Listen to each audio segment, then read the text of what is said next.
I'm going to go ahead and read my required statement, which I'm sure you've all heard before, but it's fascinating. So if you Thank want you, to pay close Cheryl. attention, please do. Hey, all right, here we go. Pursuant to Governor Ron DeSantis' Executive Order 20-52, issued on March 9th, 2020, as continuously extended, and Section 252.38 Florida statutes, all local governments are authorized to waive procedures and formalities otherwise required by both state and local law as necessary to allow the local government to continue to perform public work and take whatever prudent action is necessary to ensure the health, safety, and welfare of the community. This meeting has been noticed and will be run consistent with the meeting procedures utilizing communications media technology adopted by the City Commission on December 3rd, 2020. In light of the current pandemic, accommodations have been made to provide the opportunity for public comment without the need to attend today's meeting in person. The procedures for public comment will now be explained by me, the advisory group liaison. The material for today's meeting is available online at www.coconutcreek.net. Members of the public were advised in the notice for this meeting that they could address the advisory group by attending the meeting virtually or emailing comments not exceeding 400 words to eduab@coconutcreek.net or by calling 954-973-6729 to leave up to a 3-minute comment on the city's dedicated public comment voicemail. The city provided a simple set of instructions explaining how the public may submit their advanced comments, which were published in the notice and on the city's website, www.coconutcreek.net. In addition to all live public comment presented at today's meeting, all public comments that were received by email or phone message prior to 6 p.m. on April 6th will be included as part of the record for this meeting and will be considered by the advisory group before any action is taken. Anyone wishing to appeal any decision made will need a record of the proceedings, and for such purpose may need to ensure that a verbatim recording of the proceedings is made, including the testimony and evidence upon which the appeal is to be based. The audio of this meeting may be requested from the City Clerk Department. In accordance with the Americans with Disabilities Act, any person with a disability requiring assistance for the meeting may notify the office of the City Clerk. And to the best of my knowledge, no public comments were presented prior to this meeting. And in accordance with law, we will have a public comment section at the end of our meeting just to make sure if there are any public present or that join us, that they have the opportunity to comment. But of course, as the advisory group, we'll have this more full, robust conversation. I expect that some people might come and join us part way and then might hop back off. So for purposes of the recording, I just want to cover again one more time our process we're using for the strategic plan. And then I want to dive right into the work that you guys did, because we're going to be looking at literally some final text today that I'd like to get your thoughts on before we put it into the document with the photos and the graphics to tell the whole strategic plan story. So you're probably well aware, but just in case, this process actually started in December of 2019 before COVID hit. And in early 2020, we started with some interviews and some surveys. We gathered some community feedback. We were boots on the ground for the Butterfly Festival back in 2020. We had some sticky notes that we collected from the community. And then, of course, it all came to a nice big screeching halt, and we put it on hold for public health and safety.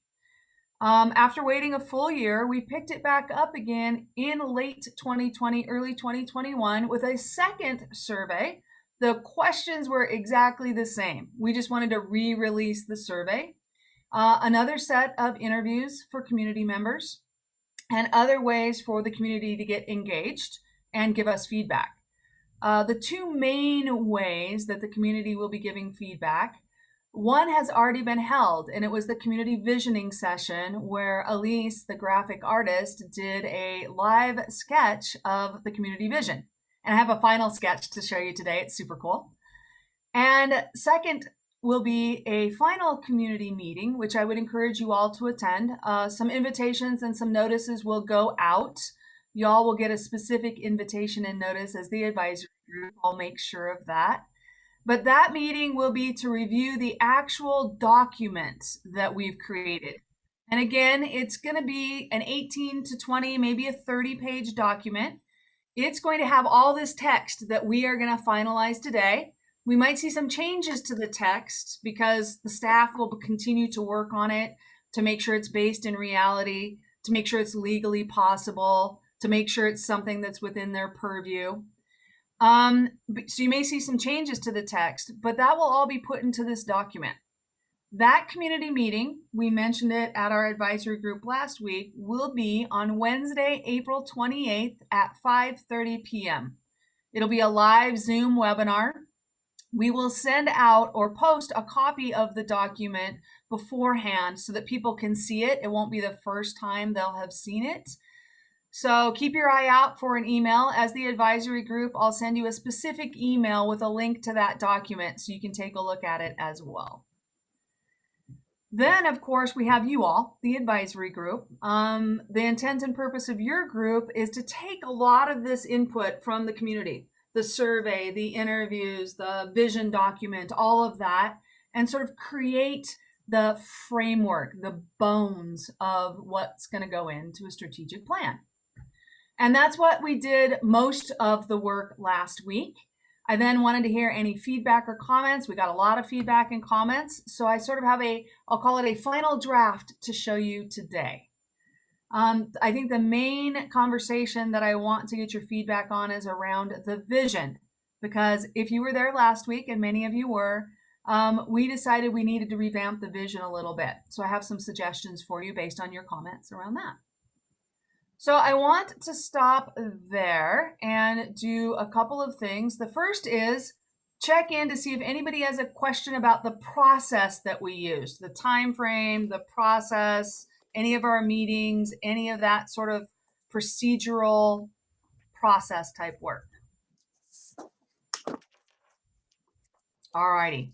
If you ever have a question, chat box is a great way to deal with it because we save a record of the chat box. And in case I didn't notice it or hear you, we'll have a record of the chat and we'll be able to get back to you, especially if you say something like, hey, will you please get back to me with an answer to this question? We will actually do work with those questions to make them part of the public record, which we're required to do. So you'll get an answer to the question, but so will everybody else. And anybody who wants to look at that documentation will see both the question and the answer. So make sure you don't put anything in there you don't want to be part of the public record, i.e. your personal cell phone or something like that that you don't want to be out there in the public. So again, if you ever have a question or want to offer a comment, the chat box is a great way to do it. During parts of this, we're small enough that we can have a give and take. So I'll call on you by name sometimes. Or if you want to interrupt me, wave your hand. Erin's on board with us today. So in case I'm looking at one of my other screens, she can say, hey, Cheryl, for example, Eric's got a question. And I'll say, oh, sorry, Eric, what's your question? So I prefer a give and take. I prefer that you guys are 100% comfortable. If you need to get up and walk around or stand up or turn your camera on or turn your camera off. The only drawback, if I can't physically see you, is that you will have to enter a question in the chat box because I won't know you're waving at me. I guess that's kind of obvious, huh? But I wanted to say that just in case. I will still call on you. So one thing I want to do is we need to keep a record of attendance. So if everybody here today could enter your first and last name into the chat box. If you are phone only, I don't see anyone who's phone only, but if you are phone only, I'm going to have you say your name out loud and we will enter it into the chat box for you. Thank you, everybody. I see them coming through. We just have to keep an actual physical record of attendance. So as Erin sees maybe additional people coming in to join us, we will ask them to do the same thing for us. All right, I'm seeing it come in. Nice, nice, nice. Nice, nice, nice, nice. Amy, there you go. That's the last one I was waiting for. Perfect. Okay, here we go. First off, I want to show you the revisions we've made to the graphic representation of your vision. And I want to kind of cover those with you. I think they're super cool, so I'm excited to show them to you. This probably is not the final version, and I'll point out why. But the first thing I want to check and see is if you guys are now looking at that beautiful graphic drawing on your screen. Nod your head if you can see it. Sometimes it doesn't happen the way I want it to. Perfect. Okay. So, for example, we still have the old vision on here. That's going to be a change that hopefully we'll make today. I won't be able to add it to the drawing today, but hopefully we'll talk about the vision today. So that's likely going to change. So you can see it's not different than it was last time. It's been enhanced. So for example, over here under preserve, we wanted to capture that concept of, diversity in the community. So you can see the different, we colored in people's clothing, we colored in individuals' faces, so you can see that. And there was a lot of repetition in the last drawing. For example, the word clean showed up, I think, 3 or 4 times. So we've made some changes to make sure that we aren't repetitious. We've added a few more fluffies flying across and about. We made sure that Main Street was the center of the focus of the vision for the future, because we heard that very clearly. And in response to a lot of what you guys said last time, the folks said last time, we worked with words like innovative. We worked with words like green initiative. When we talked about that fun, y'all had a question about, let's make these more active spaces. So you can see we added some activity over here, while still keeping the original intent of making sure, yes, it's active, it's open spaces, but it's also has some educational areas. It has some cultural activities. We still have that amphitheater y'all talked about. We're still welcoming and friendly. So I just want to give you a minute or two to take a look at this in all of its glory. And really the only questions I have at this point are similar to the last time we talked. We want to make sure that the biggest main themes are captured in this vision of the future. The specifics are going to be in the plan document, not the drawing.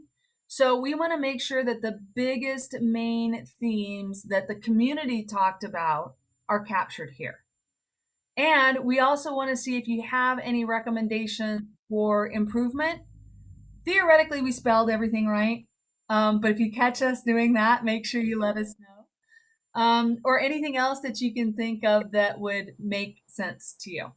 So I'm just going to be quiet for about a minute. It's going to feel awkward, but it's so that you guys can take a good solid look.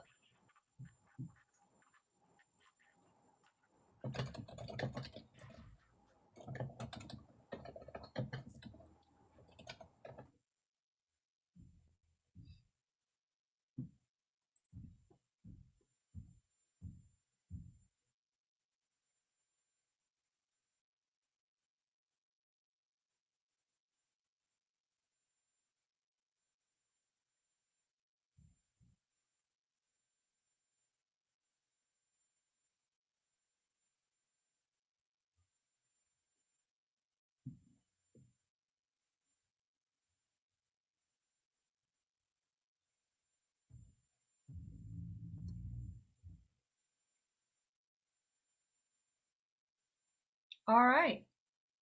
I'm just going to do what I call a quick scan because I've got you guys in a small part of my computer now.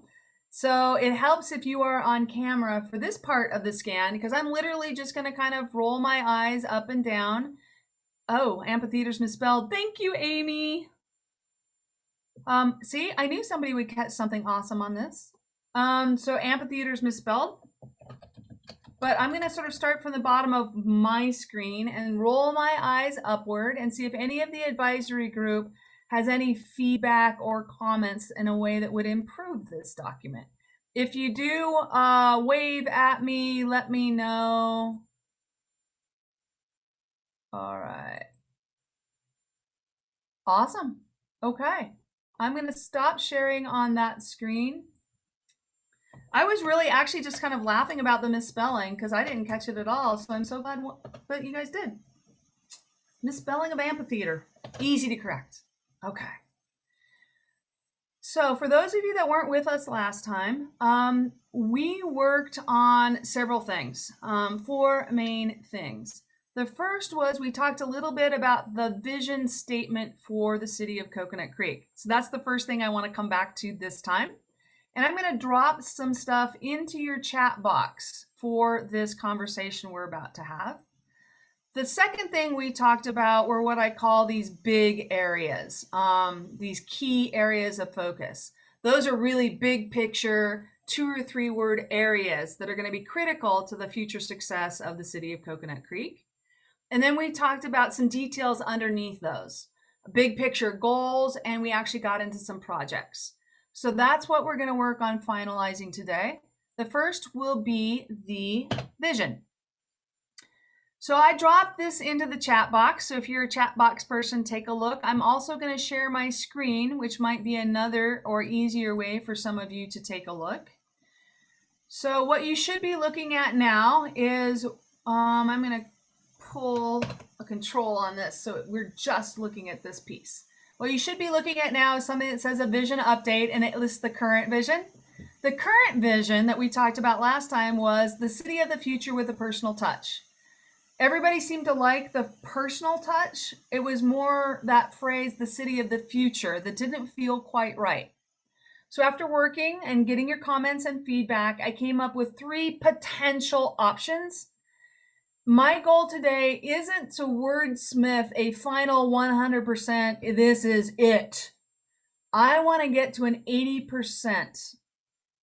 I want to get us somewhere where you're comfortable to say, yeah, I'm comfortable with that. I can live with that. It might not be the right word exactly, but I'm okay. I could live with it. Because we can always wordsmith the exact right word later. My experience is if we take about 10 minutes with this, we can usually get it to 80%.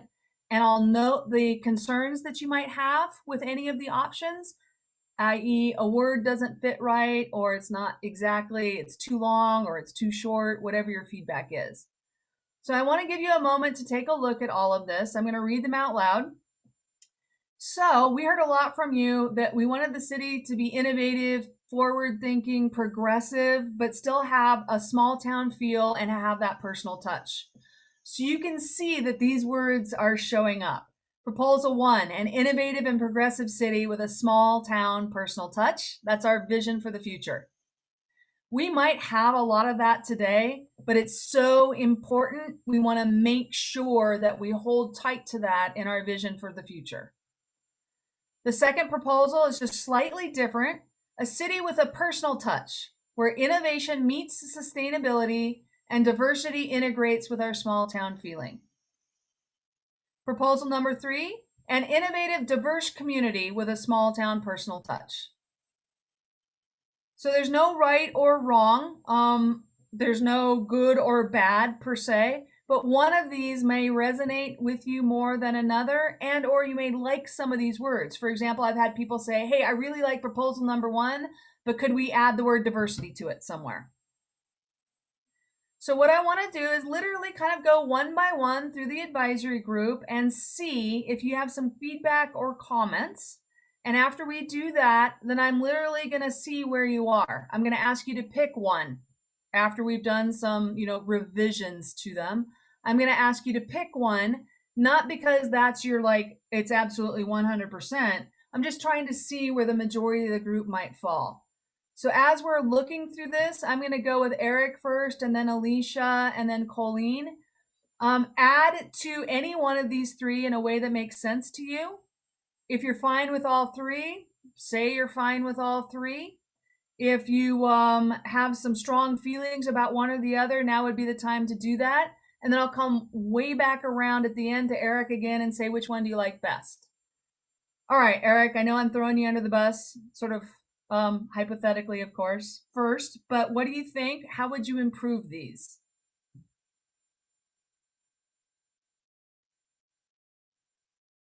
Eric, you're on mute right now, which might be a good thing, right? But just in case. Yes, it is a good thing. No. Perfect. I kind of like the shorter ones. I'm not sure of the wording, and maybe number 1. Number 2 seems a little wordy, or maybe there's a better way to say that. I don't know. That's just my quick thoughts. Yeah. Okay. It is true that typically a vision statement is fairly short, super easy to understand, doesn't have a lot of jargon. It's literally something that if you were asked by, say, a 6th grader, i.e. somebody who's about 12 years old, you could explain this to them and they would go, oh yeah, I see that. All right, Alicia, what do you think? And then Colleen. It's Alicia. I'm sorry. Oh, I'm sorry, Alicia. Thank you. That's right. I agree with Eric. I think number 2 is kind of long. I do like number 1, but I would like to see diversity or diverse in there somewhere. It seems straight to the point. Number 1 does. Thank you. Colleen, what do you think? Actually, I agree with Alicia. I was going to say, like, for number 3, an innovative, diverse, and progressive community with a small town touch. I like all 3 of those. I think this is so much better than just the, Back to the Future. But that's my, I like it. I like it. Thank you. Thank you. Next in my line of sight would be Tracy, and then Abby. Tracy? I would have to say I like 3 now that you guys added a couple more words. I thought it was a little too brief at first, but I like it. Thank you. And then I think I went up to Abby. What do you think, Abby? Yeah, I think that addition to number 3 makes it much better. And I would just ask the question, does innovative also imply sustainable or green? Because if it does, then I think it says it all. But if innovative does not, then I do think that we need to make sure that sustainability or that green is implied in there. So I'm just not sure if that is captured by the word innovative or not. I think it's a fair question, and I think generally the answer would be no. That you might, if sustainable or green, something along that line was important, you might want to add to it. Now, progressive might imply sustainable, I think, potentially. So, okay, thank you.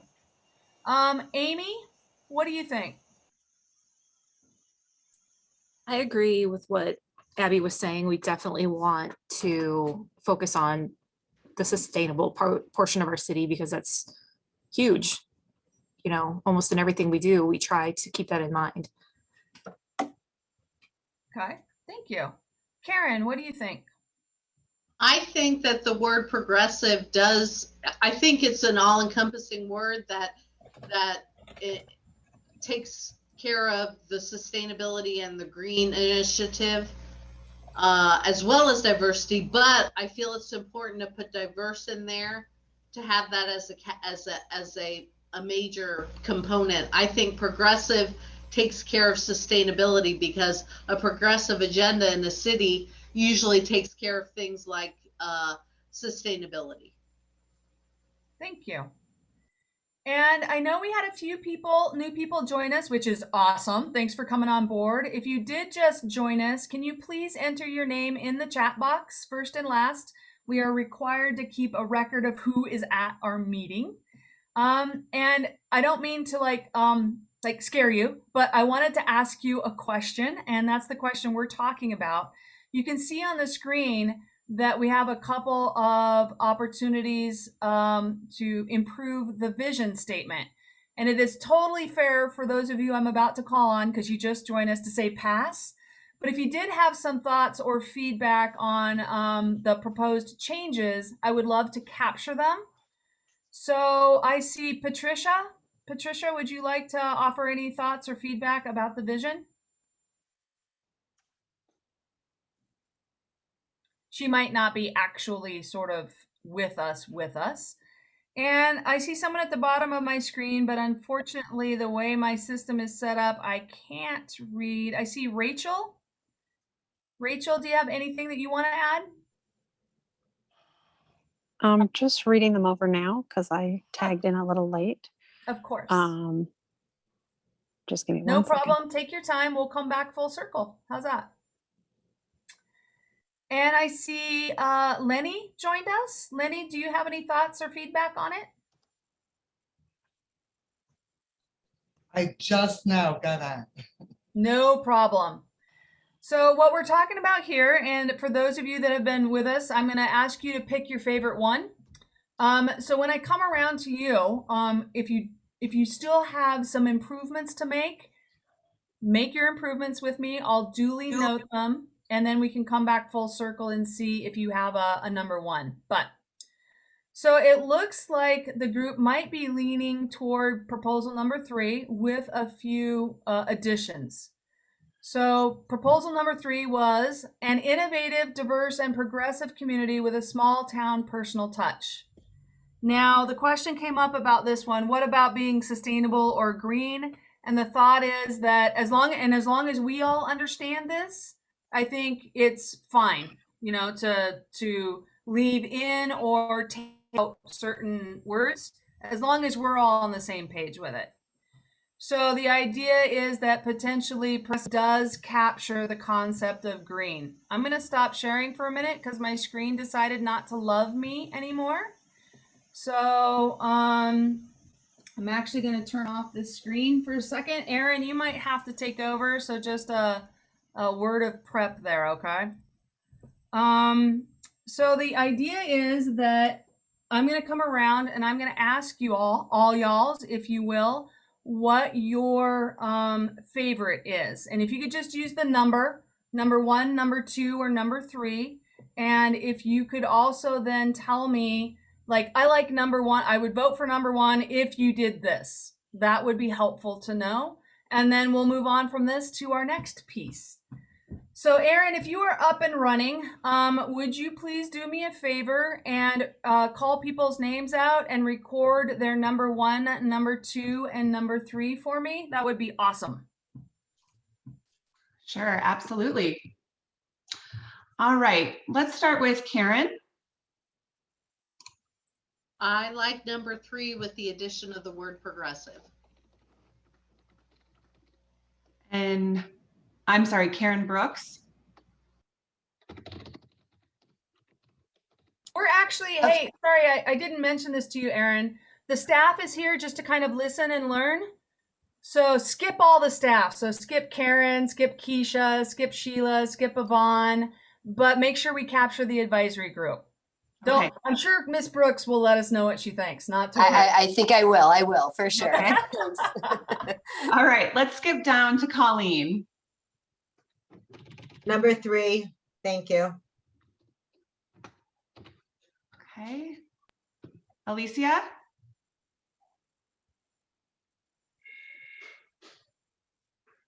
I'm both staff and I guess advisory because I'm a resident. Is that it? Okay. Yes.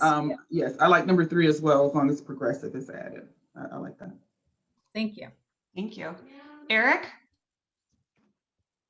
Yes, I'm on board with number 3. I think that's the best.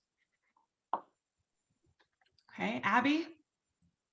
I also, number 3, with the addition of progressive, and as long as green and sustainable is implied. Okay, Rachel? I lost the visual, so I'm only going off of memory, but I do like number 3, where it says innovative, diverse, and progressive. My only suggestion would be to change it to the word city rather than community, because I feel like the small town word is also similar to community. And we can get, the word city in there. So an innovative, diverse, and progressive city with small town. I forgot the last word. It's still in the chat box, Rachel, but I did have to stop sharing my screen because my computer doesn't love me right now. That's why you don't have a visual. Yeah, I think because I joined late, I only get the chats from when I join in. Okay. Keep going, Aaron. Okay, let's go with Tracy.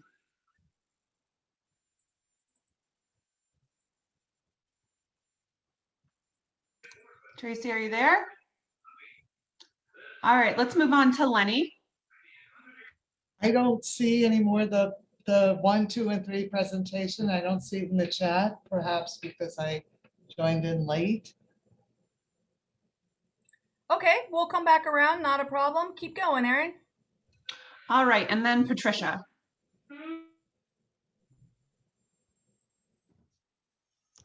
I joined in late and I didn't see the presentation of any of the things you're deciding upon.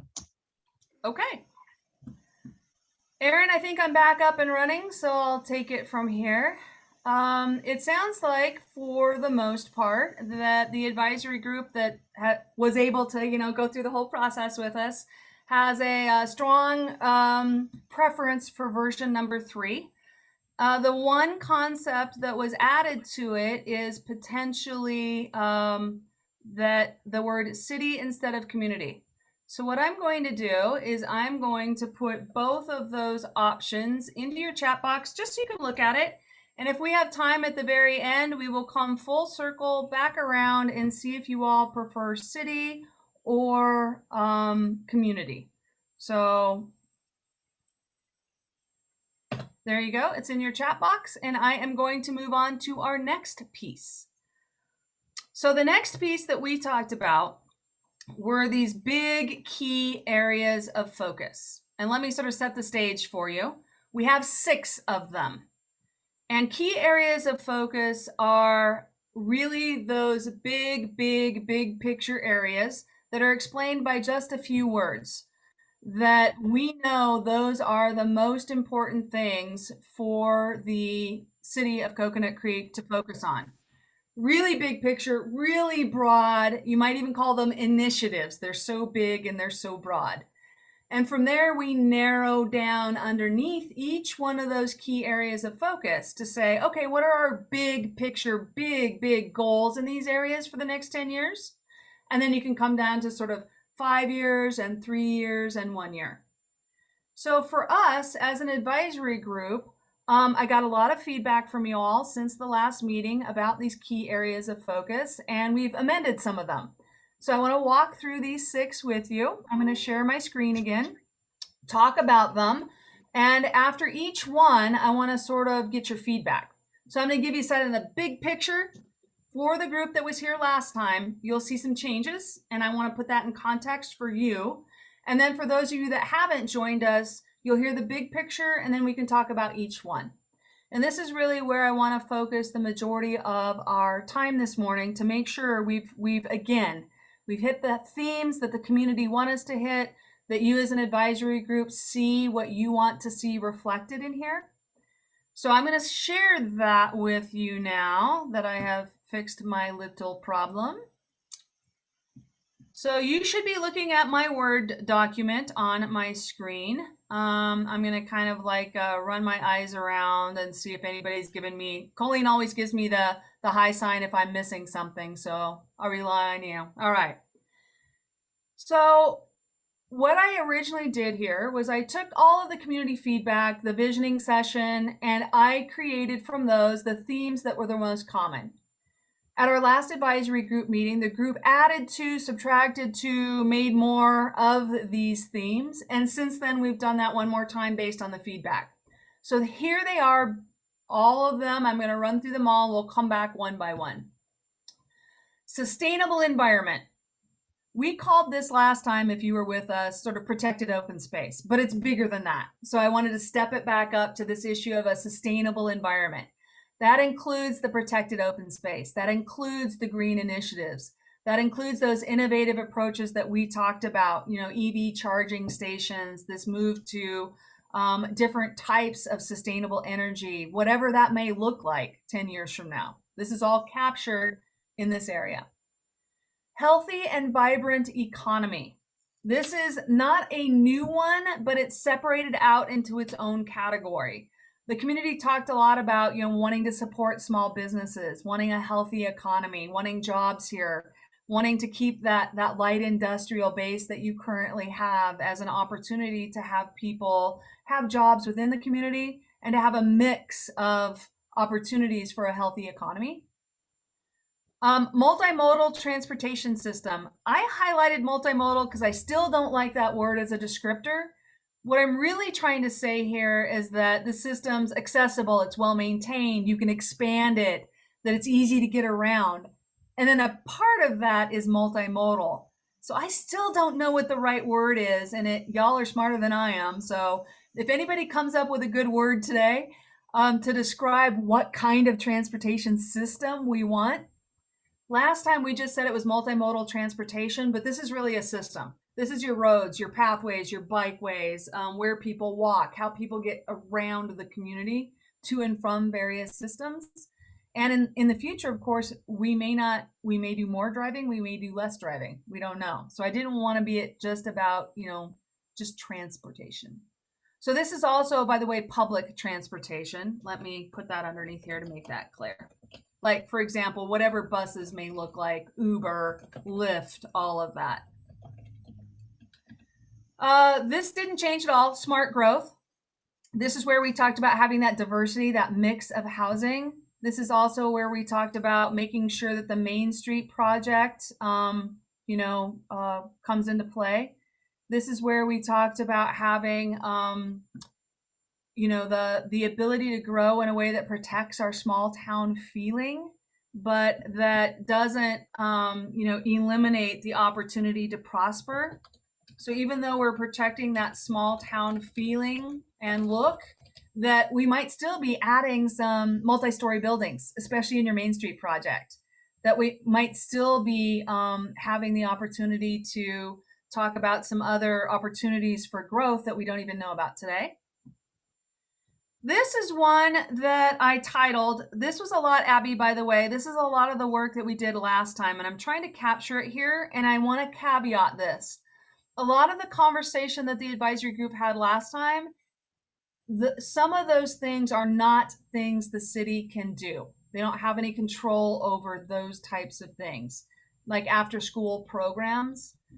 Now, they can do recreation programming, and that's specifically what I mean here. And that recreation programming could be wellness, both emotional and physical. It can be a lot of things, but there are many things that the city also doesn't perform, doesn't offer, and doesn't see that as an opportunity for the city. Instead, sees that in the private sector and or in the nonprofit sector.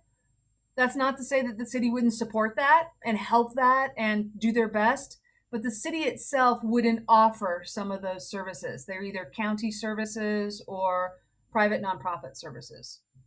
So I'm going to come back to this, not to worry, but I titled this with some help from y'all, Community Quality of Life and Neighborhood Quality of Life. That includes cultural activities, that includes recreation, entertainment. This also includes that the community and neighborhoods are safe. And this also includes this issue of, I'll call them neighborhood improvements. You'll see this down below too. And then finally, the sixth one was this, I gathered this together in this area of high performance government. So you guys want clearly a government that's responsive, that's innovative, that's forward thinking, that's adaptable. So it is true that most of these things won't happen if you don't have the city government being high performing. So that's the big picture overview. And what I did down below, so let me scroll so you can see at the risk. These are where I captured some of those specific projects. So let me first check in as a whole, and I'm going to ask the question, and then I'm going to go sort of round robin again and see if anybody has any thoughts. When you look at these 6 areas, I'm going to downsize this a little so you can see all 6. Oh, I don't want to downsize it that much though. Is there anything you can think of that is missing? In other words, that we totally missed the ball on, that was a strong community theme? That's going to be my question. What's missing as a strong community theme from these 6 areas? And I'm going to just be quiet for another 30 seconds or so.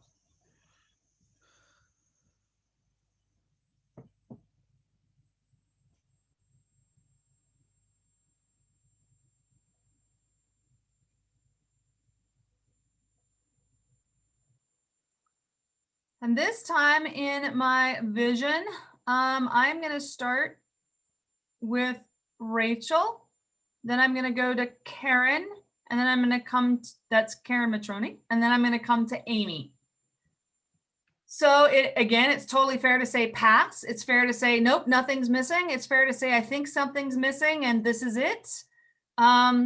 This is not the last time you'll see this, but this really is the language that we will start putting into the strategic plan. So it is helpful if you have any thoughts to share them. Rachel, do you have any thoughts or ideas about something that might be missing? I think all the categories embody what I had in my mind, just off the top of my head. Number 5, which includes point number 4, where it says safe, would that embody police, fire, and whatever your needs would be within a community? Yes, Within the that was city? the intent, but it's Okay. good to spell that out. Okay. And that That's means all. too, you know, the safety, for example, might fit into more than one category, right? Because we want our transportation system to be safe as well. So you're exactly right. Karen, what do you think? And then Amy. Well, I have 2 comments. The first is I thought for instead of multimodal, maybe progressive transportation system. I think it's a good word because we want to keep up with the latest trends and things like that. So a progressive transportation system would do just that. The other thing I had a comment on was number 2 and number 4, the healthy and vibrant economy and the smart growth. Those kind of go hand in hand because it's not just business. It's, you know, business, housing, the Main Street project, and yet do it all with that small town feeling and look. I think those 2 might be some overlap there because you can't have smart growth without a vibrant economy. Thank you for that feedback. Amy, what do you think? I guess I also just have comments, not necessarily that something's missing, but number 5, under number 5, neighborhood improvements. We use the term enhancements, and I guess to me, I just like it better to take away that idea of we're improving it, we're actually enhancing what is already wonderful. And then for number 6, okay. Do you mind scrolling down for a second? Of course. Thank you. To me, innovative and forward thinking are basically the same thing. I don't know how everybody else feels, but to me, those are the same things. Okay. I will capture that. The same as innovative. Okay.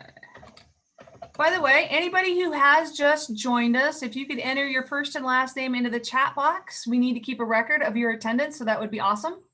So I'm going to go Colleen and then Abby and then Alicia. Colleen, what do you think? Anything missing? People are Like also I said, doing improvements at the same time, so feel free to add improvements if you want. no, I wanted enhancements too. That's good. That's a good one. But so I had put like that I had cheated and I had you know, Googled like a module. So it came up with like universal transportation system or versatile or all purpose. I mean, there's just like I get what you're saying with the multi-module. I think we could come up with something different there. And I'm for number 6, for some reason I missed that. It's not even on my agenda, and that's like something that I thought about originally was like, you know, how our city is such a high quality of employees and staff and the commission. So I'm glad that you pretty much, I guess, I don't know if we could add anything else in there. High performance government, you know, like experienced staff. The staff is just like always thinking outside the box and always for the city. I don't know how else to say it. Maybe somebody else can think of some other wording for it. But I'm very proud of our city employees, staff, commission. I think that, oh, I know it was one more thing. The teen group is for the teen groups. And when we had for community, when you had like recreation programming, I had mentioned that one other time, like something for the teens. We just don't have any kind of something for those to do. So Exactly. I think I'm good with that. Thank you. You're welcome. And I think I captured, I'm not gonna, you know, make you seasick right now, but I think I captured some of the details under this on the second page. So we will get to that for sure. I'm gonna try to capture it here just in case I missed. but I'm just going to try to keep you guys as high level as I possibly can right here to see if there's anything we missed in this big picture. So I think it was Abby next, and then Alicia, and then Patricia. Abby?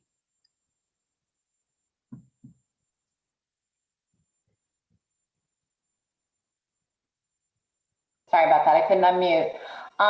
Okay, so the only thing that comes to mind for me is when the word culture, are we talking about arts and, music and art, or are we talking about culture as in the diversity of our population? So I still feel like the component that's missing someplace in here is that we're going to be an inclusive community, that our population, the diverse population is going to be encouraged and promoted. And so I think that that's missing someplace here.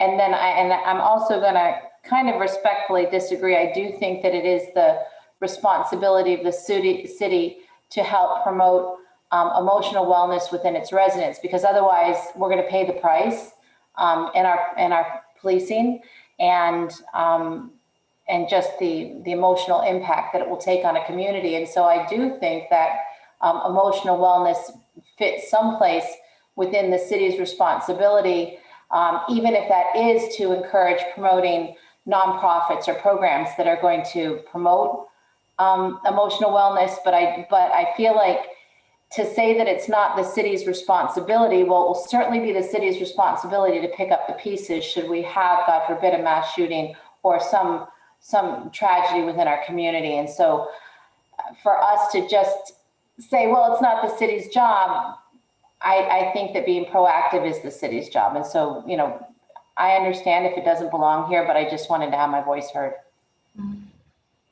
Thank you. I appreciate that. Alicia? I agree with Abby. I had a question about cultural that was sticking out to me. I think I want to know about the diversity of housing. Like, I think I'm kind of stuck on it. I don't know. So the advisory group had a big conversation last time about, for example, a lot of the community feedback was around we want single family housing, period, Okay. end of story. We think that maintains our small town feel, but the advisory group felt strongly that more diverse mixed housing was necessary in the sense of apartments, condos, townhomes. And the statement was made that already approved within the city limits are a number of multifamily housing units. So it's not as if they've been approved, it's a use by right. It's, for those of you that know that language, basically, you will have additional non-single family housing coming into the community. And the advisory group meant to say, there might be a better word for that, Alicia, but meant to say that a mix, this mix. Mixed. Yeah. Mix. Use. Mixed And use. mixed use is actually kind of a technical term about mixed housing and commercial in the Commercial. same building. But so a mix of housing would mean like apartments, condos, single family, I can't spell. Spelling doesn't count. Family, townhomes, etc. That's what that meant. Does that help? Yes, that helps a lot. Okay. Other than that, I don't see anything else at the moment. Thank you. Then I have Eric and then Tracy. Oh, I'm sorry, Patricia, Eric, and then Tracy.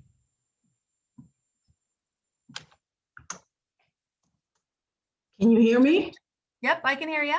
Okay, right now actually last year I was working on a project in California where the city that I was contracting under, they were doing basically the same thing. But the one thing I did when I developed the app for this city was they wanted connectivity throughout in all systems, meaning you can, within the city app, like say if you're a commercial business, you can literally get permits, do geofencing with the transportation. I mean, it's a fully connective and integrative app, city app used for residents. And I think that maybe if we can integrate, like say the chamber within the city's app, you know, if we have such a thing here. I don't really go into our city that much. So I'm trying to capture what you said. I think it, and I don't want to do this for you per se, but Okay. what I tried to capture was connectivity with technology as the bigger picture. And maybe it goes under smart growth, or maybe it goes under community and neighborhood quality of life. But does that capture what you were thinking? Yeah, basically connectivity across the board, Okay. connecting our city technologically. I mean, basically I do geofencing and geo mapping. They literally have, like, if there's a parking space available within their city center and this resident has an app, they can literally see how many parking spots are available before they even venture out to the house. So Perfect. that way it's like smart parking. It's like integrating technology within city, and it also provides a lot of help with the businesses. Okay. I see that, yeah. I'm pretty sure it was Eric next and then Tracy. Eric, anything we're missing? Any little improvements in this big picture? All right, I got disconnected for a little bit. My phone got locked up, but Happens to me too, obviously. So yeah. there's some good additions on there. I like the combining of the 3 and, or merging, what was it, 2 and whatever those 2 we were talking about, 3 and 2 and 4. 2 and 4, I think is a good idea. I like those additional things. I wanted to, and I missed Abby's talking, but I know she brought up last time, which I think is also important, is the community well-being. I know we kind of had, you know, wellness in there and recreation, but and maybe Abby could elaborate more on what she said, some kind of a, you know, well-being or mental health type stuff there somewhere. Okay. And just as a couple comments on the, you know, access to things. I just had a conversation with my daughter, and because she's looking for a new apartment. She's like, "Dad, I can't afford to live in Coconut Creek." And just recently, another employee kind of said the same thing too. So I know we're trying to make some improvements on that, but just a couple quick comments. Perfect. And I'm good. Thank you. Tracy. I'm going to say something like that also. In smart growth mix of housings, do we have to put something about affordable housing? That was a conversation that we've had, and I'm gonna write it down here, but I think my recommendation to you is to stay away from a description of housing as attainable or affordable, because it means so many things to so many people. And I would recommend that you not use that as a descriptor. But I'm going to capture it here to make sure I capture it. But cultural, we actually stayed away from that to answer that question, Tracy. And okay, and cultural activities, art, etc. Is that something that's going to expand? Like, is etc. going to be defined? I think it's open for interpretation, but obviously we've got an amphitheater written in there, so I think music could fit in here. Do you have thoughts around that, Tracy? I'm going to put some more my thinking cap on, but I'm sure that we can add a little more love to that. But I think it looks great. I think there's a lot of good stuff here. Perfect. Thank you. I'm sorry. Can we add the word like learning to the cultural activity, so it's not just maybe art and music, but some form of education? Yeah, to that as well. You could keep in mind this is a city plan. This is not a school plan. So if you're saying you want the city to branch out into learning activities around culture, then yeah, let's capture that somehow in here. But keep in mind that we don't want to cross those boundaries again between what the city does or can or legally should, etc. All of those. I just think it can be incorporated into that as well, because if it's a cultural activity, say it's Black History Month. You can also, there can be art and music, but there can also be education in that as well. Oh, sorry, I didn't mean to interrupt you, Yeah, can I Alicia. stop you I guys? think I had a word for you. Yeah, if I could stop you guys for a second. I want to make sure I capture everybody, and then let me make sure I do this. Come back around and say, okay, now it's a free for all. Hop on in, add a word. But I know myself, and if I don't make sure I ask everybody specifically, I'll forget somebody. So if you don't mind indulging me for a minute, we only have like 2 or 3 people left to ask, and then we can come back with that free for all, okay? All right. I have Rachel and then Kathy, and then it might be Donna. I'm not sure who's on with Al Hendrickson, but Rachel, do you have anything? So I just thought in order to get around that word educational, maybe we can just use the word experience. So like you can have an experience, whatever that may be. You're learning something during that experience. It just doesn't necessarily make it crossing the boundaries. Thank you. Kathy, do you have anything you'd want to add? If in 6 for high performance government, we took off one, we combined it with innovative.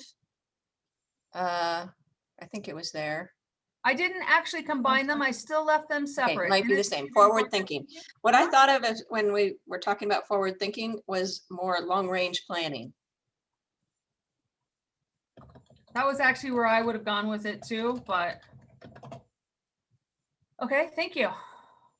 And then I'm not sure again who's on with Al Hendrickson. If it's Donna or anybody else, do you want to go ahead and offer any thoughts? In 3, in 2. Now let's come back to the sort of big picture group so I can see everybody at the same time. And I know a couple of you had thoughts again. So this would be the wave your hands if you had a word or a thought or something that came up during that whole conversation so that I can make sure I capture it before we move on to the next thing. Aha, Karen, yes, I saw your text or your text, your chat too. Go ahead, Karen. Yeah, that's just what I want to say. Actually, in this Cocoa News, we have right here Cultures Around the World. And it's our lecture series that's once a month, and it's an educational thing. So I think that can be part of it. It doesn't have to focus on schools. Everybody's got their Cocoa News. So, you know, I think that would be something that should be left in. I sit corrected. I would normally say I stand corrected, but since I'm clearly sitting, I sit corrected. Thank you. Any other hand waves, thoughts, ideas that you can capture? Okie dokie. So here's where we go with this from here. This is, we might make a few of those changes. You know, Colleen, obviously in the chat box, listed a whole bunch of ways to potentially describe the transportation system. We'll keep working on this to make it a little bit tighter, a little bit more you know, unique to Coconut Creek to make sure we truly capture what you guys have said. And what I need to do next is allow you to go into as many specifics as you might want to in these areas to make sure that I capture your thoughts. What we're going to do with those thoughts is come back to the city staff and say, for example, one of the thoughts is, you know, provide more electric vehicle charging stations. How does that fit? What does that timeline look like? Can we do that? And so that the staff can now start to figure out how to get some of these issues accomplished. So let's think about it in terms of what is it that you want to accomplish in each one of these big areas that we just talked about? What are the things that you want to see happen? And this is how I'd like you to think about it. Think as if we are currently 10 years ahead. Think as if we are already in 2031 and we're all getting back together again. And what we say is, oh my gosh, all that stuff that we talked about wanting to happen in smart growth, we're looking at it. Isn't this amazing? This is like the coolest thing ever. We rock, we're awesome. All the things that you wanted to see happen, all those goals you had in these areas have started to come to life. You've seen them. What in fact, are those goals? Let's start with number one. That is the sustainable environment. And that sustainable environment, as you recall, covers protected open space, your green spaces. It talks about the green initiatives that might happen. It talks about using innovative approaches, thinking ahead to what the future of sustainability might look like. It includes sustainable practices within city government. It includes working with the community in those sustainable areas around the environment. It includes purchasing additional open space. It talks about creating active open space for multi-use activities. What else do you want to see happen in this area of sustainable environment 10 years from now? What do you want to see? Basically a free-for-all. You can enter it into the chat room if you want, or if you want to wave your hand at me, if you have something specific you want to add in this area, now would be a great time to do it so we can share it with the staff later. What do you want to see happen in the area of sustainable environment, thinking ahead 10 years?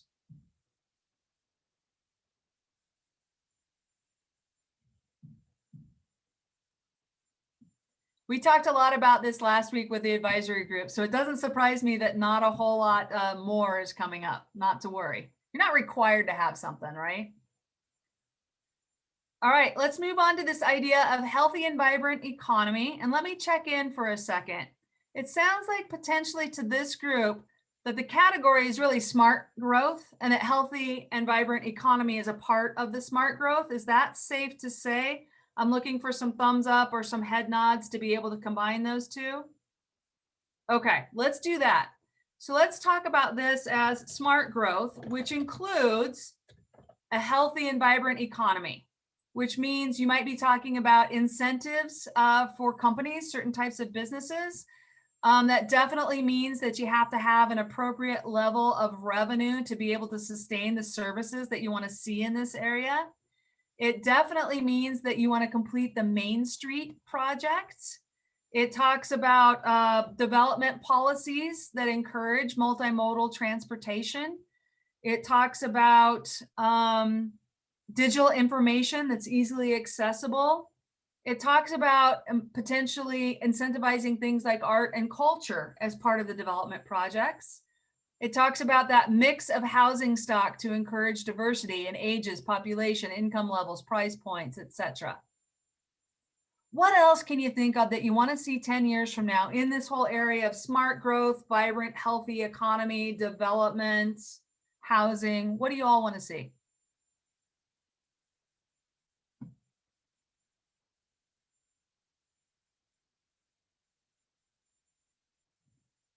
I love awkward silences, and I'm just going to keep it going. I've got a hand. Colleen, please. How about keeping our taxes at a really good rate, a millage rate, which we are now, like not a big increase in our land, in our property taxes?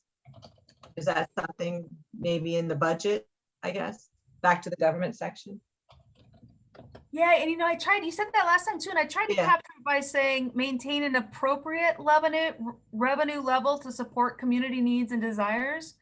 My concern was if you put something into a document that says lower or higher, people interpret that differently. And I think maybe what you want is a government that has the level of services you want and has enough money to make those services, everything you've told us about: innovative, progressive, sustainable, forward thinking, personal touch. Right. Okay.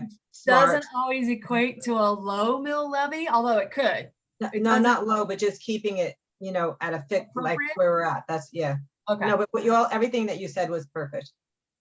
Perfect. Can I add on to that? One of the things that factors into maintaining property tax rates is our tax base.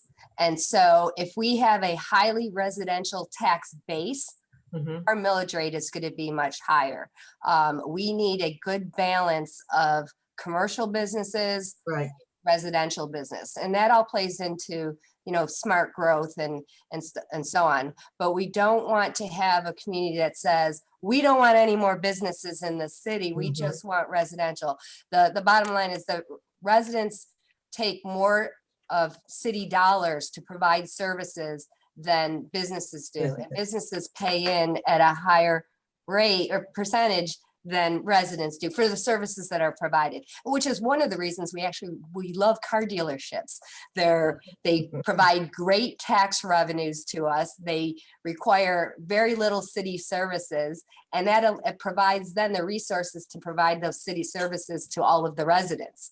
And so the big part of the equation in keeping taxes low is one, how well do we do our spending and how we allocate resources that are limited, but it's also in the bigger picture, ensuring that we have a tax base that supports the services our community wants. Thank you. Perfect. Mhm. Okay. Under this area of transportation, adaptable, progressive, you know, something that reflects what kind of transportation we want, whatever word we end up picking. What we already talked about under that area was to, you know, be safe, to be walkable, to be connected. We talked about planning ahead for transportation technology and those advances in the coming years. We talked about continuing to build those strong relationships, because you probably already know that some of the roads within your community are not under the control of the city. They're federal or they're state, right? So they're not even something that the city of Coconut Creek has much ability to affect. So those strong relationships will really help with that. We talked about making sure it's all those words we'd already listed. You've seen them: accessible, free flowing, easy to get around. We talked about, you know, timing of lights to make that happen. So when you're thinking ahead to 2030 and you're thinking about your transportation system, buses, pathways, roads, streets, trails, whatever it is for transportation, what are some of the things you want to make sure we see in 2030? Please, Patricia.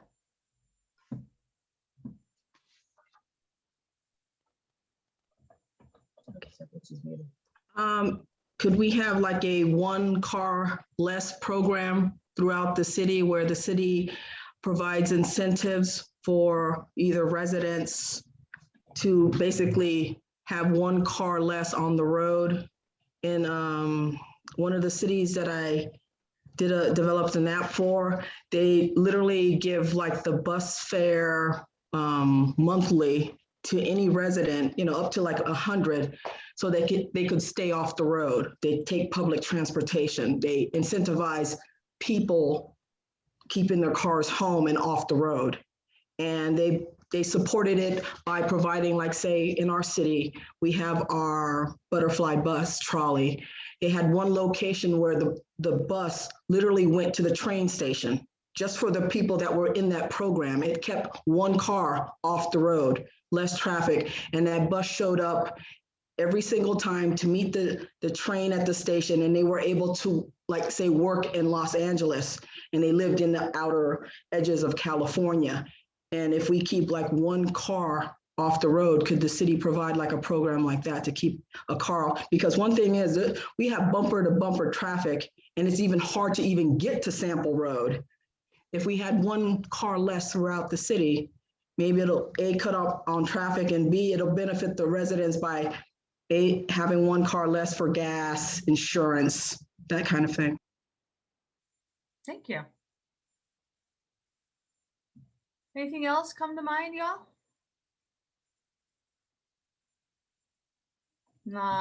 Okay. Moving on to what is our new number 4, because we combined a few.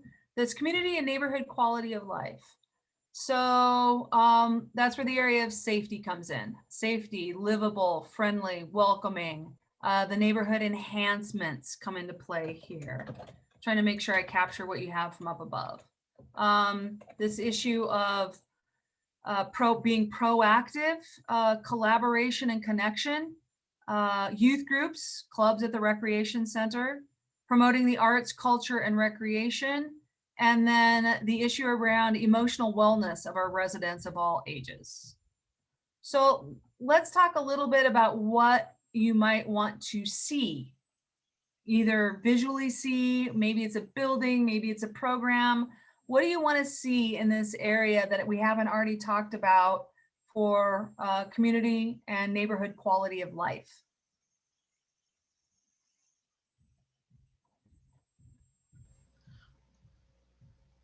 Karen, I do have a specific question too. So Karen, please go ahead. Okay, I was wondering if we could partner in some way with the Broward County Health Department and bring some of the social services that the county supplies into the city of Coconut Creek. I don't know if that's a possibility, but I know that they have mental health services and health services that they provide. So if the city doesn't provide it, maybe we can do a partnership with the county to be able to provide these services that we're saying we'd like here Like in the on city. site? Like in the city, Okay, got it. rather than going to the county health department, which is not in the city. Got it. Hi, Abby. And then I have to remember my specific question, which is about diversity, by the way. Abby, go ahead. Oh, I thought we were talking about emotional wellness, or no?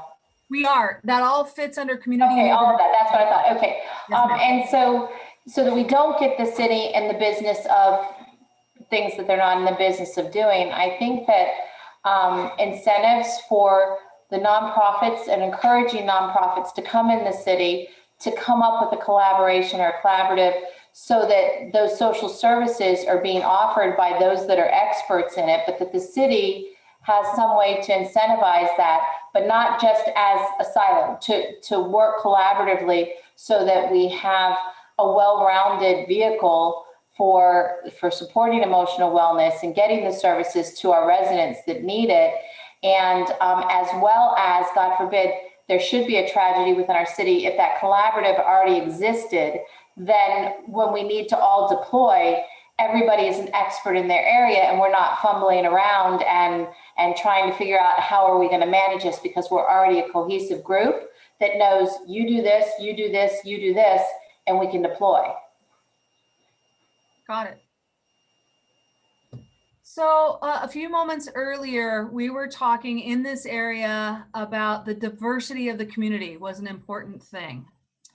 So my question is, can you guys help me capture some notes around what you mean when you say diversity of the community? And I know diversity means different things to different people, so that's why I'm asking. Obviously, it could mean generational, so age. It could mean racial background. It could mean cultural background, educational background, languages, but I don't know. So I'm asking you, when you say that diversity of the community is important in the future, what does that mean to y'all? Anybody at all?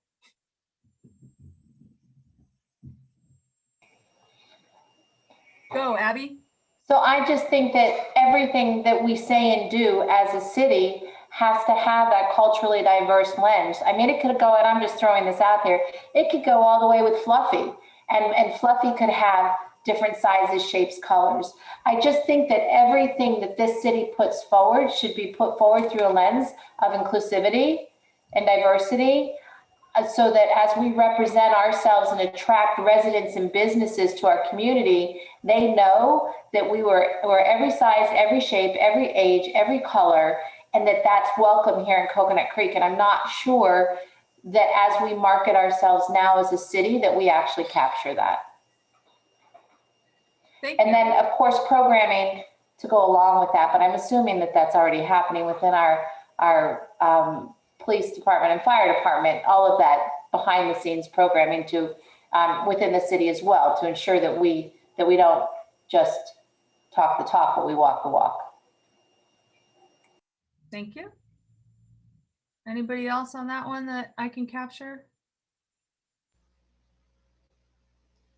Karen, yes.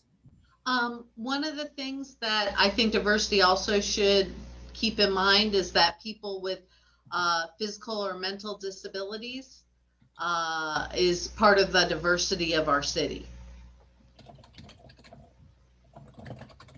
Thank you.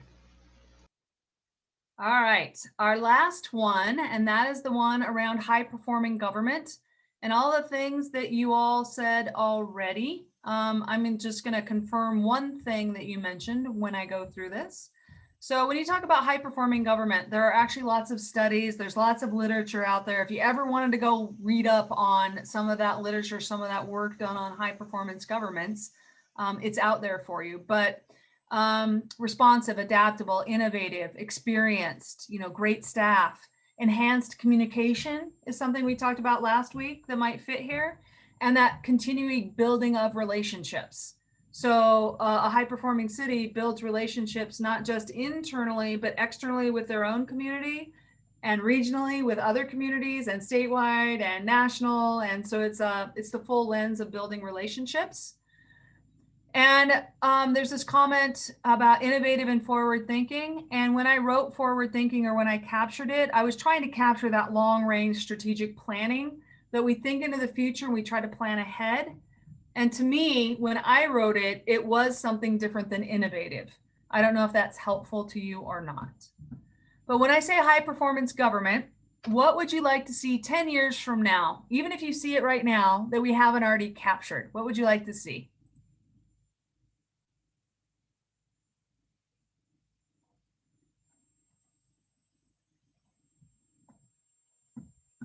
Karen, sorry, missed a hand. Karen.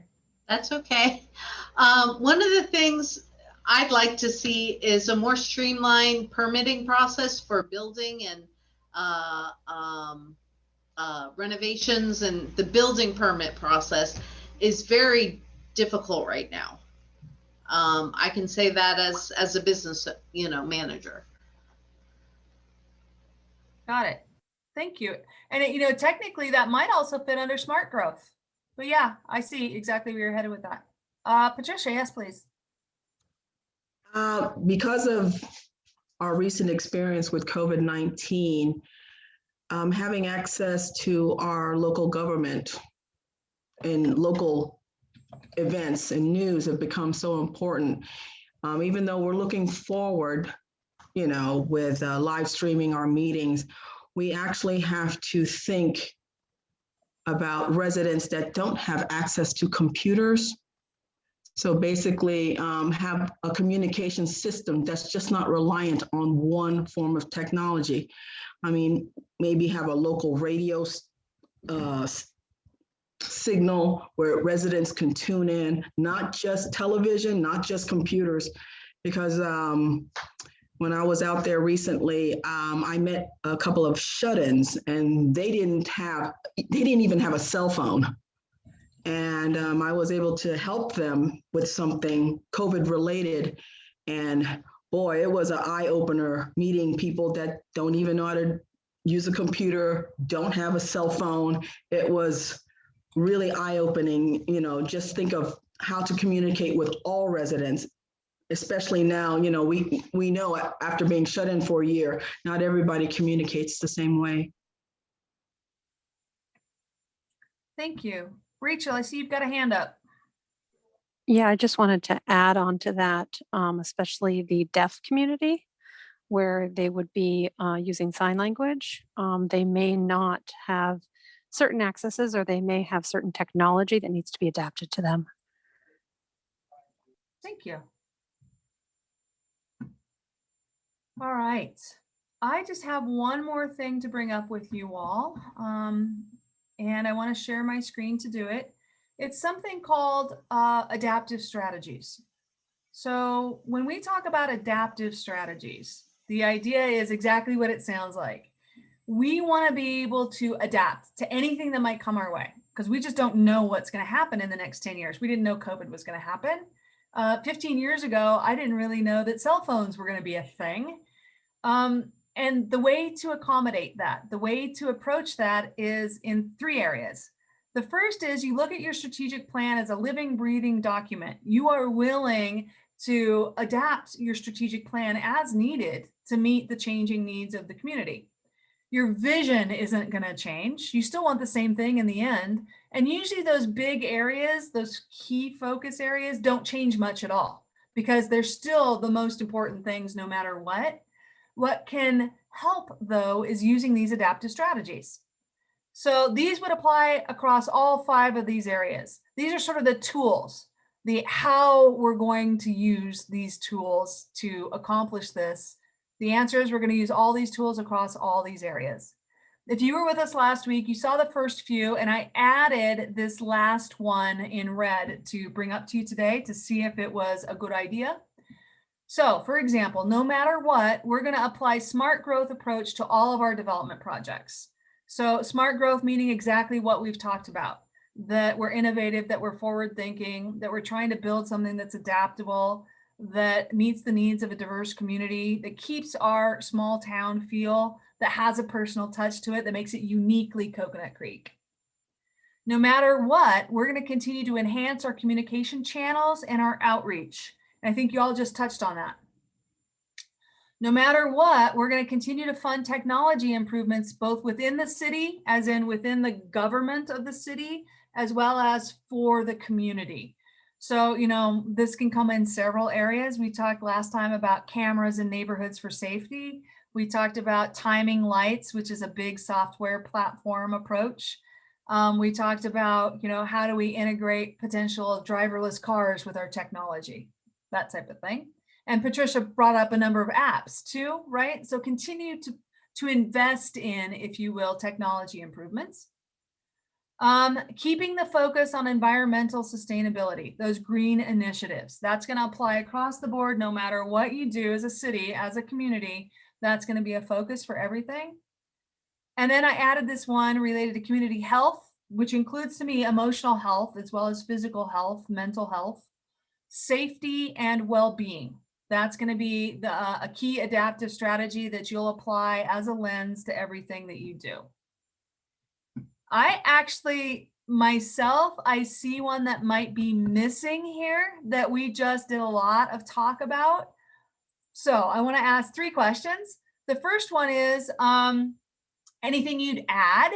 The second one is there a way to improve any of this? And then the third is just any general comments or feedback that you might have on it. And I'd like to do this a little bit again of a free-for-all. If you have something to say, holler or wave your hand for me. I'm going to scroll back and forth, which means that if you are on camera, I'll be able to see you. And if you don't come up with what I'm thinking of, I'll suggest it and see what you guys think. Abby? I think that all projects, decisions, programs within the city need to be done with a diversity and inclusive lens. That is where I was going to suggest, or that is where I was going to head based on the conversation we just had. I'm going to phrase it somehow or other. We might have to make it better. Diversity and inclusion in all actions, programs, decisions. Not quite sure how to make that work, but we'll figure out a good grammatical use of that. But I captured that, but I want to see if any of the other advisory group members feel the same, might not like that. There is no right or wrong answer here. Maybe improve it. Any thoughts about that last one we added? I like that one. Okay. I've got, for some reason, I can't see my chat box. So I'm going to stop share for a second. It's because the way I have my screen set up. Oh, okay. I got a couple of agreements. Oh, Colleen wants me to increase the font. Holler at me, Colleen. Let me zoom in just a little bit. And I can come back to share. I just want to make sure I captured the chat. So let me share my screen one more time just with those adaptive strategies. And then I want to remind you of a few meetings, and then we will be on our way early. Anything else you can think of about adaptive strategies that would be good? This is basically our thought to the city. No matter what, keep this in mind with everything that you do.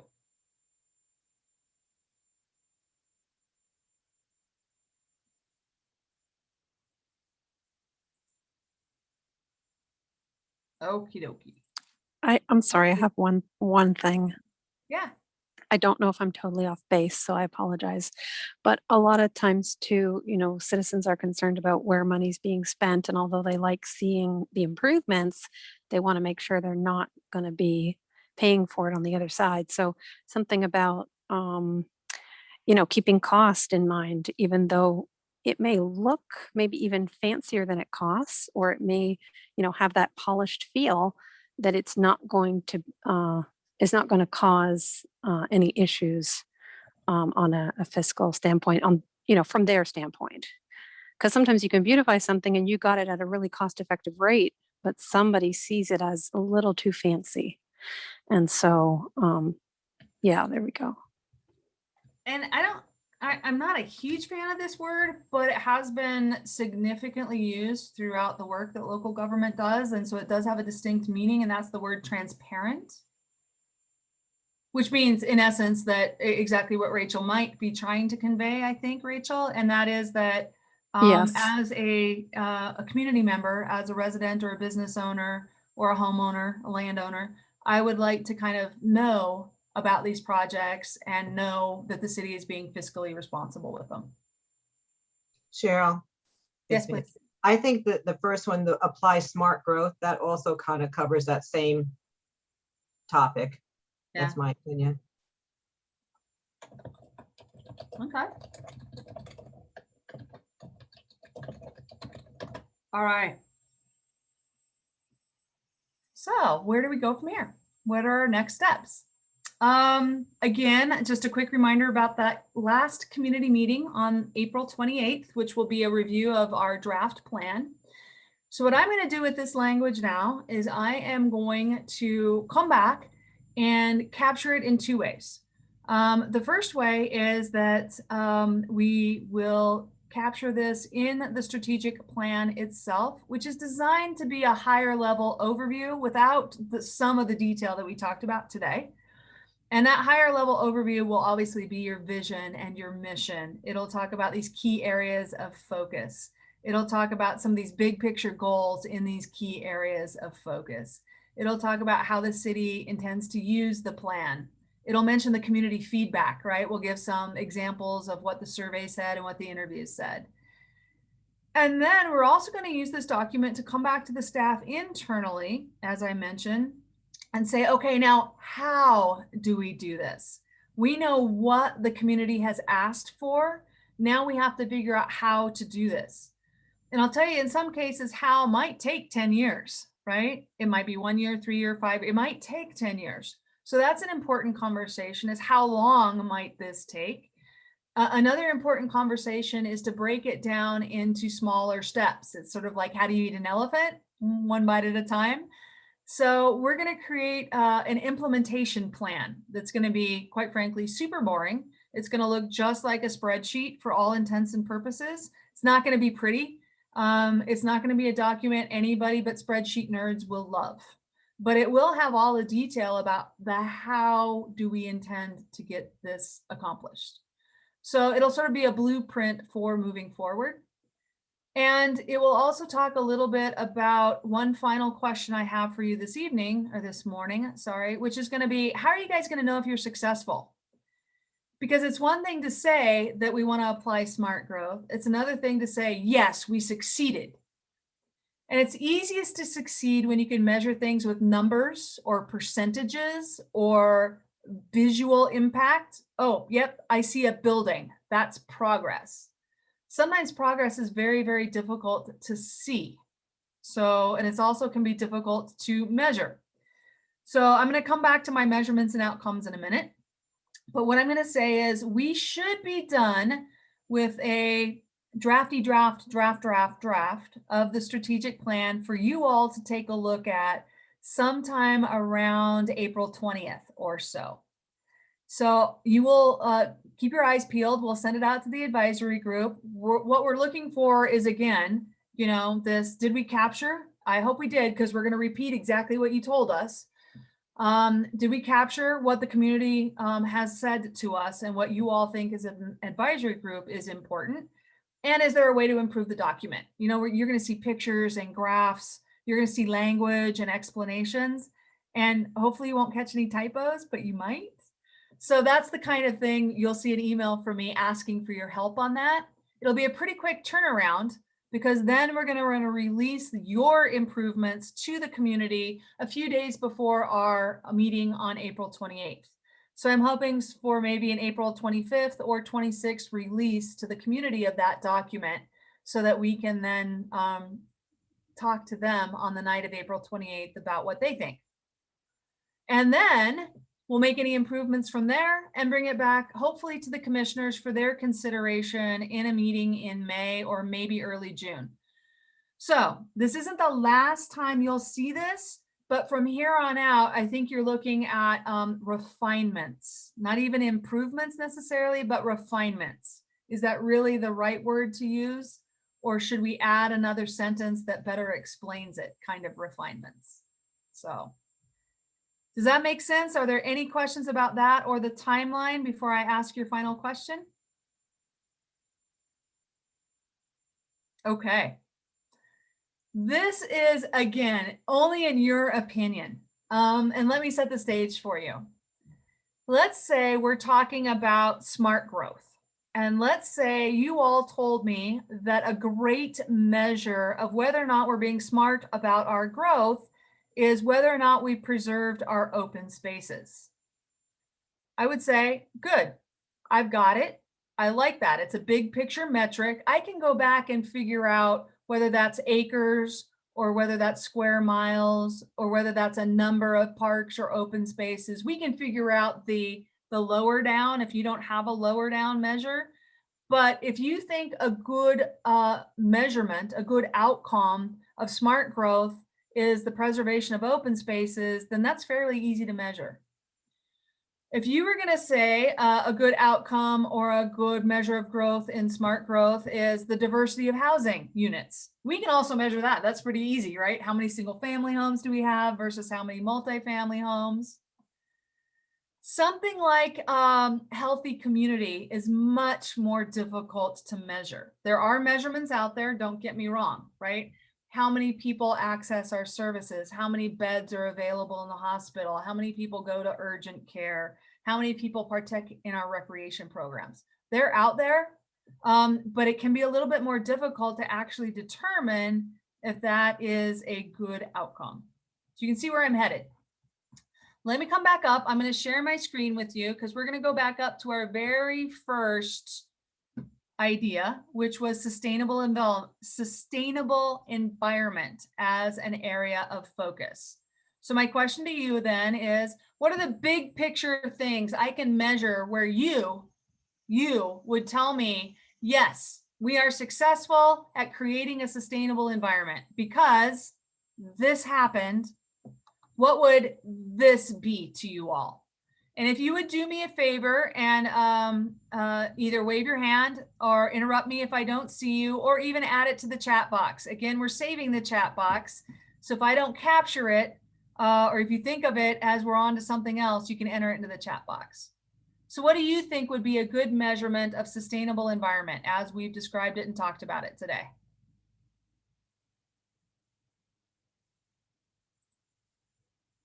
Any takers? It's okay if you don't have any ideas, obviously. We can come up with some. All right, I'm going to scroll my way down. I've got something came in the chat box. Awesome. I'm going to scroll my way down to smart growth.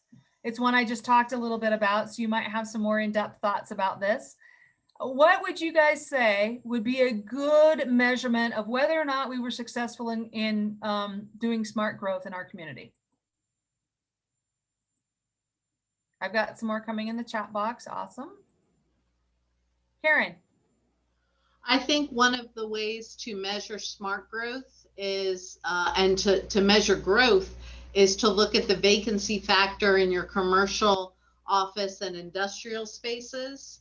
And if you're under 90% occupied, then your growth has slowed down. I think 90% would be, well, that's just what I use, but that would be a metric that would best be thought up of better people than me. But vacancy rate in commercial, industrial, and office space. Okay.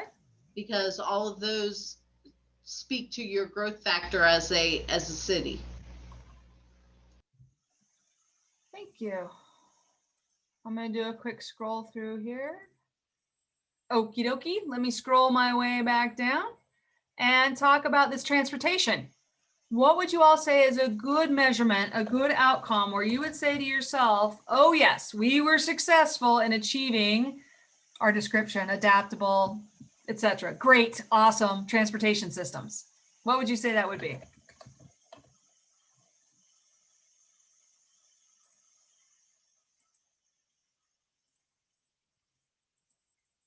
By the way, it is super fair to email me or to email Erin with any thoughts you might have. You've got both of our emails, I think. So I see some stuff coming in the chat box. So that's awesome. Only 2 more to go. Community and neighborhood quality of life and all the things that we talked about there. Can you think of some outcomes that we can measure that you all would tell me, yep, we're successful if we achieve this? What would it be?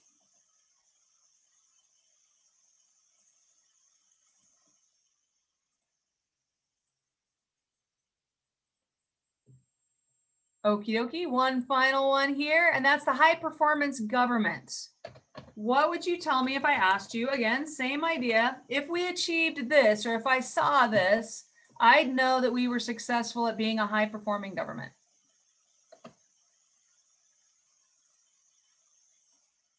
I'm just going to chime in and say that you see organization.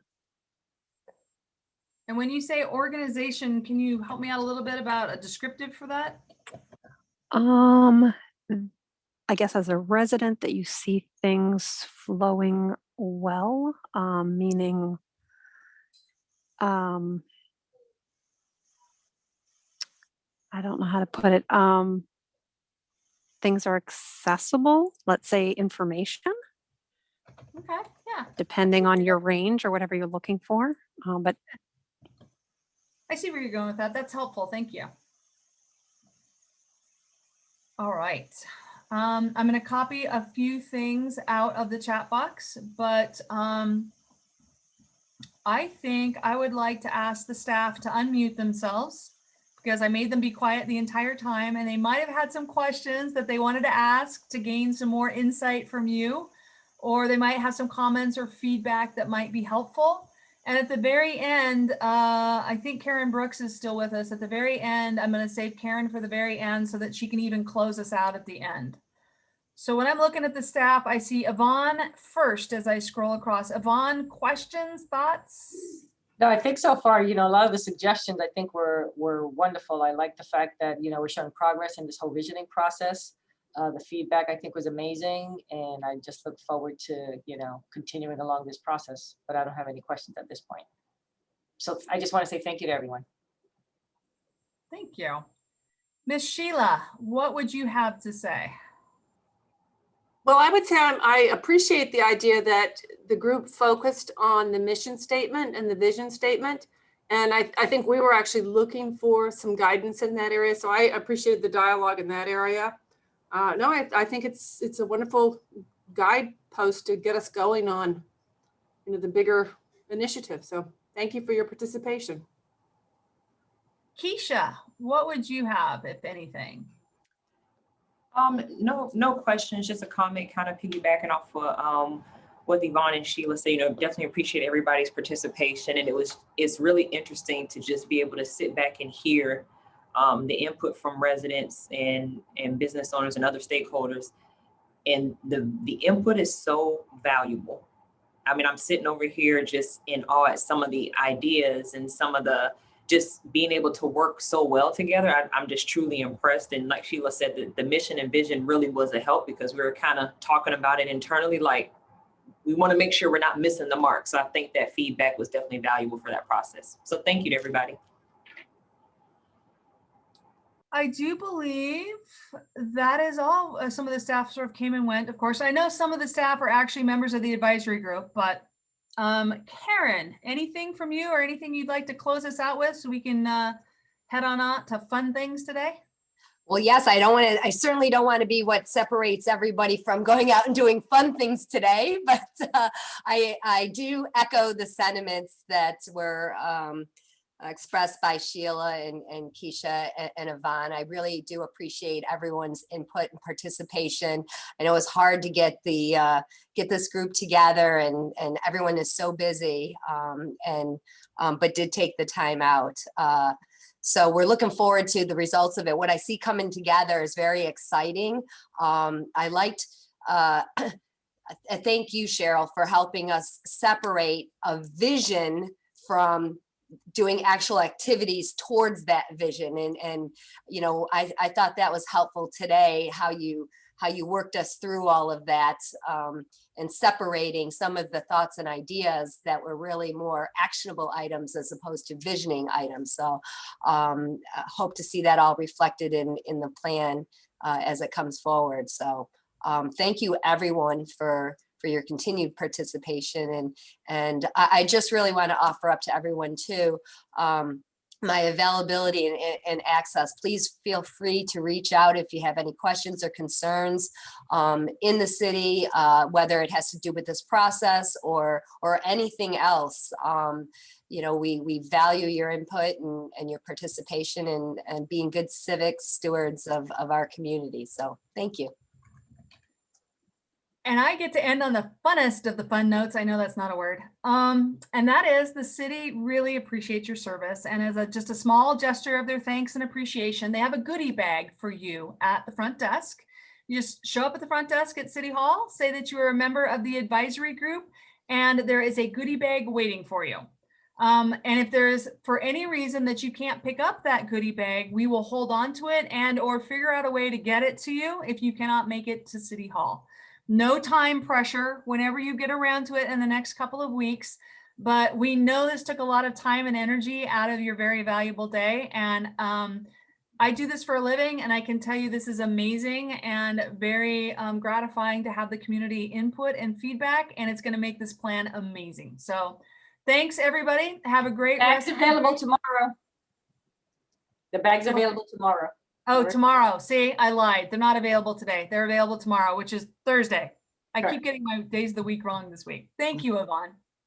So anyway, thanks everybody. Reach out anytime with questions or concerns, issues, thoughts. Have a great day. Bye-bye. Bye.